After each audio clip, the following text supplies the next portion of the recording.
In this video, you'll learn how to remove gaps between clips in Premiere Pro. The easiest method to remove the gaps on your timeline is by clicking on the gaps and pressing delete to get rid of them. However, this might take a long time if you have multiple gaps you want to get rid of. If you want to close all your gaps at once, head over to Sequence in the top menu and select Close Gap. This should automatically close all the gaps on your timeline.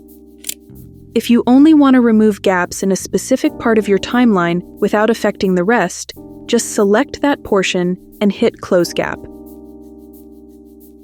Lastly, if you'd like to use a shortcut in the future to avoid creating gaps when trimming clips, head over to Preferences, select Trim, and check the Allow Selection toolbox.